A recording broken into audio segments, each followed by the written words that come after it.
प्यारे बच्चों, आइए आज हम कॉम्बिनेशन ऑफ रेजिस्टेंसेस पर चलते हैं और कॉम्बिनेशन ऑफ रेजिस्टेंस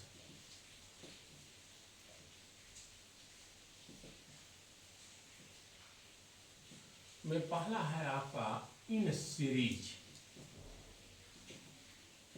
श्रेणी क्रम। इस श्रेणी क्रम में जैसे तीन रेजिस्टेंस को ले लिया जाए जिनके रेजिस्टेंस है R1, R2 और R3। इस प्रकार से चित्रानुसार जो है कि ये श्रेणी क्रम में आपके जुड़े हुए हैं। इसको B पॉइंट कर दीजिए, इसको A पॉइंट कर दीजिए। ये बड़ा है पॉजिटिव टर्मिनल हो गया, ये नेगेटिव टर्मिनल हो गया। यह बैटरी है, इस बैटरी का EMF है। इसके सिरे पर पोटेंशियल V1 मान लीजिए, इसके सिरे पर पोटेंशियल V2 मान लीजिए, यहाँ V3 मान लीजिए। ये I करंट जब यहाँ से चलेगी तो ये I करंट ऐसे होते हुए यहाँ पहुँचेगी, इसमें भी वही फ्लो करेगी, इसमें भी I करंट, इसमें भी I करंट, फिर ये इधर से होता हुआ नेगेटिव टर्मिनल में प्रवेश कर जाएगा। कुल मिला जुला करके हम ये कह सकते कि जो इलेक्ट्रिक करंट है यानी इन सीरीज कॉम्बिनेशन प्रत्येक रेजिस्टेंस में, प्रत्येक प्रतिरोध में जो बहने वाली करंट है वह करंट इक्वल है। दूसरा ये कि इस रेजिस्टेंस के हेड पर, सिरों पर जो पोटेंशियल है वह पोटेंशियल आपका जो है कि डिफरेंट है। यानी पीछे भी आपको कैपेसिटर के कॉम्बिनेशन में भी इस बात को हमने जिक्र किया था कि कैपेसिटर के अगर वो सीरीज में है तो वहाँ पर चार्ज जो है कि इक्वल होगा, पोटेंशियल भिन्न होगा। यहाँ भी सीरीज में है, प्रोसेस वही है, यहाँ पर करंट इक्वल है, पोटेंशियल भिन्न है। वहाँ पर करंट की जगह चार्ज था, चार्ज इक्वल था, पोटेंशियल भिन्न था। इस तरह से तीन प्रतिरोधों को जिनके प्रतिरोध क्रमशः R1, R2 और R3 है, चित्रानुसार श्रेणी क्रम में जोड़ा गया है। अब जैसे A और B, ये जो टर्मिनल है आप देख रहे हो, हम यहाँ से एक तार निकाल रहे हैं और एक तार यहाँ से निकाल के किसी वोल्टमीटर से इनका पोटेंशियल नापा जाए तो वह तीनों पोटेंशियल के इक्वल होगा। यानी आप कह सकते कि V equal to V1 plus V2 plus V3। ये अब पीछे आपने पढ़ा है कि V equal to I into R से आप कह सकते कि V1 equal to IR1, V2 equal to IR2 तथा V3 इक्वल टू IR3 रखने पर V equal to IR1 plus IR2 plus IR3, V equal to IR1 plus R2 plus R3। अब कहेंगे कि यदि तुल्य प्रतिरोध कैपिटल R हो तब मतलब इन तीनों को हटाइए और इनकी जगह एक रेजिस्टेंस आप लगाइए, वह उतना ही काम करे जितना कि तीनों मिलके कर रहे हैं। इसका अर्थ है तब तो देखिए A और B के बीच में पोटेंशियल V है, आपका रेजिस्टेंस R हो गया A और B के बीच में, और टोटल करंट I है।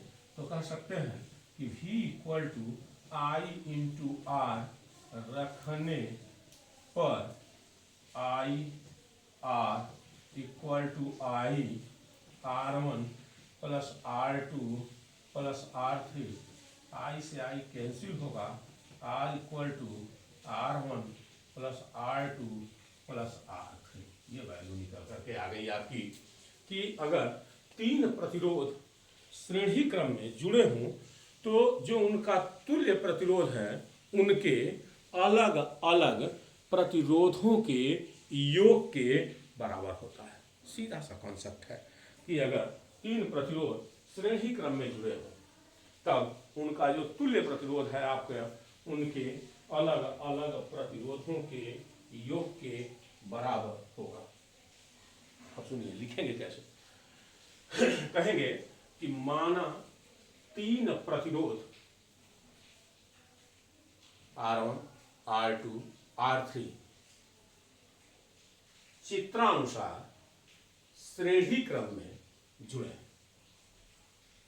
इनमें प्रवाहित धारा I है, जिससे इनके सिरों पर उत्पन्न विभव क्रमशः V1, V2, V3 है। यदि A और B के बीच पोटेंशियल V हो तो V equal to V1 plus V2 plus V3 और फिर जो है कि जैसे कहने का ये अर्थ हमारे, अगर मान लीजिए हम इसको कह दिए कि that is the A terminal और ये तीन रजिस्टेंस मान लीजिए ऐसे, चाहे 2 ही रजिस्टेंस चाहे 4 रजिस्टेंस 2 3 ओम के ऐसे जुड़े हुए हैं और यह बी पॉइंट है। आपसे कह दिया जाए कि ए और बी के बीच में तुल्य प्रतिरोध कैलकुलेट कीजिए, कहीं कोई दिक्कत नहीं है। R equal to 2 + 3 equal to 7, मतलब एक लगा दिया जाए ऐसे ए और बी के बीच में 7 ओम का, तो ये और ये तीनों मिल करके जो वर्क करेंगे वह वर्क आपस में इक्वल है। तो इस तरह से हम कह सकते कि श्रेणी क्रम में जब प्रतिरोधों को ऐड किया जाता है, जोड़ा जाता है, तो जो उनका तुल्य प्रतिरोध है वह बढ़ जाता है। यानी कहीं वोल्टेज से ज्यादा करंट मिल रही हो, ठीक है, परिपथ में ऐसे सवाल पूछे गए हैं, ठीक है, कि ये 50 वोल्ट से चल रहा है, इतना इसका प्रतिरोध है, चाहे पावर है, ठीक है, 100 वोल्ट से चलाने के लिए हमको क्या करना होगा, तो निकाल लीजिए उसका रेजिस्टेंस कितना है। अब रेजिस्टेंस को बढ़ाइए, जिससे ज्यादा वोल्टेज है ज्यादा करंट देगा, तो ज्यादा करंट देगा तो करंट को रिड्यूस करने के लिए आप जो है कि वहां पर रेजिस्टेंस को बढ़ा दीजिए।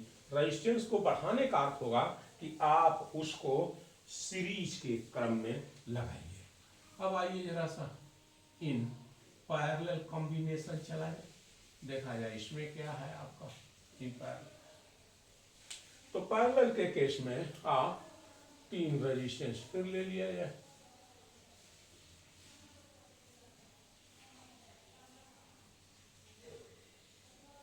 इस प्रकार से।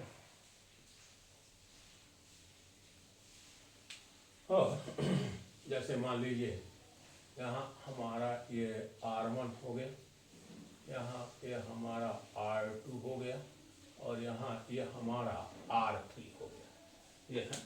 और इन तीनों को ऐसे जोड़ने के बाद भी इनको भी एक सेल से आप जो है कि जोड़ दीजिए, जिसका EMF E हो, ऐसे जोड़ दिया जाए इसको, निगेटिव पॉजिटिव और EMF E होगी। अब यहाँ क्या दिक्कत है जरा सा आप देखिए, तो यहाँ से जो भी करंट आई चलेगी जब इस टर्मिनल पर पहुंचेगी, मान लीजिए हम इसको ए कह दिए और यह बी कह दिए, तो ये बी है तो यह भी बी है, यह ए है तो ये है। अब यहाँ करंट आपकी डिवाइड होगी, I1 इसमें, I2 इसमें और I3 इसमें, ऐसे फ्लो कर जाए। फिर ये करंट इधर से होती हुई यहाँ पहुंचेगी, ये यहाँ पहुंचेगी, यहाँ पहुंचेगी, तो इसमें जो करंट फ्लो करेगी वो आपकी आई हो गई। तो 3 चालक हैं जिनके प्रतिरोध R1, R2, R3 हैं, चित्रानुसार जो है कि समांतर क्रम में जुड़े हुए हैं। अब इनमें जो प्रवाहित धारा है I1, I2, I3, देखिए कहेंगे कि समांतर क्रम संयोजन में प्रत्येक प्रतिरोधों में बहने वाली धारा भिन्न भिन्न, परंतु उनके सिरों पर विभवांतर समान होता है।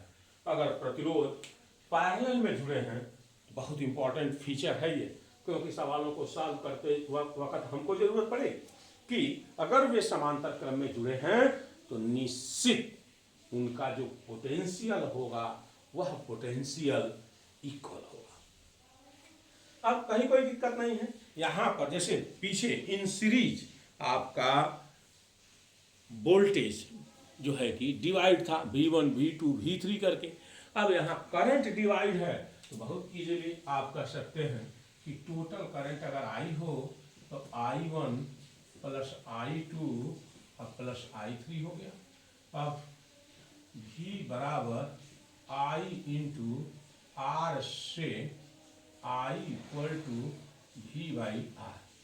तो I1 equal to V by R1, I2 equal to V by R2 और I3 equal to V by R3। अब ये तीनों मान उठा के इसमें जब रखेंगे आप तो I equal to V by R1 plus V by R2 plus V by R3, I equal to V 1 upon R1 1 upon R2 plus 1 upon R3 हो गया। कहेंगे कि यदि तुल्य प्रतिरोध कैपिटल R हो तब फिर वही था V equal to I into R से I equal to V by R रखने पर ऐसे ही रखेंगे I by R equal to